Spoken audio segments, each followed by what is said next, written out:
Magnetic field is a quantity that has both direction and magnitude. तो जो ये वाला जो मैग्नेटिक फील्ड होता है इसकी एक तो क्वांटिटी होती है, ना मतलब उसकी मात्रा कितना है वो अरेस्टेड में होता है, और साथ में उसकी डायरेक्शन भी होती है, यानी किस दिशा में उसकी पावर है। The direction of the magnetic field is taken to be the direction in which the north pole of compass needle moves inside it. यानी वो डायरेक्शन ली जाती है जिस दिशा में मैग्नेटिक नीडल को अगर मैग्नेटिक फील्ड में रखा है तो वो किस दिशा में मूव करती है। Therefore it is taken by convention that the field lines emerge from the north pole. ये माना जाता है कि जो फील्ड लाइंस हैं वो नॉर्थ पोल से निकलती हैं and merge at the south pole, और साउथ पोल पर जाती हैं। Note the arrow marked on the field lines in figure 13.4। तो जो 13.4 फिगर है उसमें ये जो मैग्नेटिक लाइंस हैं ये नॉर्थ पोल से निकल रही हैं और साउथ पोल में जा रही हैं। तो यहाँ पर अगर मैग्नेटिक फील्ड यहाँ पर नॉर्थ साउथ का वो मैग्नेटिकली रखेंगे तो किधर को मूव करेगा, वो उस दिशा में ये मैग्नेटिक लाइंस जा रही हैं। तो ये दिशा होती है, और इसकी जो स्ट्रेंथ होती है मैग्नेटिक फील्ड की स्ट्रेंथ, जो इसका मैग्नीट्यूड है, ये वाला मैग्नीट्यूड जो है वो इसकी लाइंस अगर पास पास होंगी तो मैग्नीट्यूड ज़्यादा होता है, अगर दूर दूर हो तो मैग्नीट्यूड कम होता है।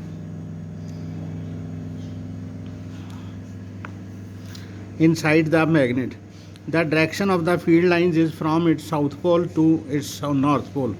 तो डायरेक्शन जो होती है फील्ड लाइंस की होती है वो साउथ पोल से नॉर्थ पोल तक होती है।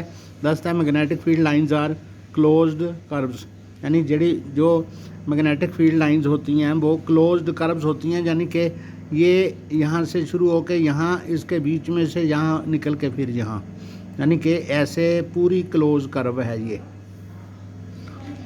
The relative strength of a magnetic field is shown by the degree of the closeness of the field lines। जितना जो इसकी रिलेटिव स्ट्रेंथ होती है मैग्नेटिक फील्ड की, वो जितना ये लाइंस जो क्लोज होंगी उतनी वो फील्ड स्ट्रेंथ अधिक होती है। द फील्ड इज स्ट्रोंगर, तब फील्ड स्ट्रॉन्ग होता है। That is the force acting on the pole of another magnet place to greater where the lines field lines are crowded. मतलब फील्ड स्ट्रेंथ फील्ड जो होगा magnetic field जो होगा वो बहुत ज़्यादा स्ट्रॉन्ग होगा अगर जो एक पोल दूसरे मैग्नेट पर बहुत ज़्यादा फोर्स लगाएगा तो उसका फील्ड लाइंस जो होंगी अगर क्राउडेड होंगी तो वो बहुत ज़्यादा फोर्स लगाएगा। No two field lines are found to cross each other. कोई भी दो फील्ड लाइन जो होती हैं एक दूसरे को क्रॉस नहीं करती। तो if they did it would be mean that the at the point of intersection the compass needle would point towards two directions. तो जैसे एक लाइन है यहाँ पर हम कंपास नीडल रखते हैं तो वो कंपास नीडल एक की डायरेक्शन शो कर सकती है। अगर यहाँ पर हम लगाएंगे ये कंपास नीडल यहाँ लगाएंगे तो ये दो डायरेक्शन शो नहीं कर सकती। इसलिए ये इम्पॉर्टेंट पॉइंट है कि कोई भी दो फील्ड लाइंस जो होंगी एक दूसरे को क्रॉस नहीं करती। जो पॉइंट ऑफ इंटरसेक्शन है दोनों लाइनों का, वहाँ पर अगर मैग्नेटिक नीडल रखेंगे तो वो दो डायरेक्शन शो करेगी। तो magnetic field due to a current carrying conductor, तो एक चालक है, यानी कि चालक का मतलब एक तार है मोटी, उसमें से करंट चल रहा है तो उसके ऊपर जो मैग्नेटिक फील्ड बनता है उसके बारे में ये एक्टिविटी 13.1 है। 13.1 एक्टिविटी पीछे हमने देखी है।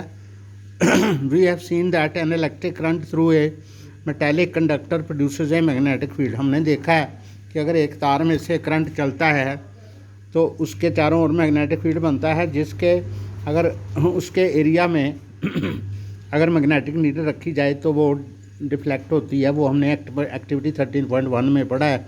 In order to find the direction of the field produced let us repeat the activity in the following way. तो हम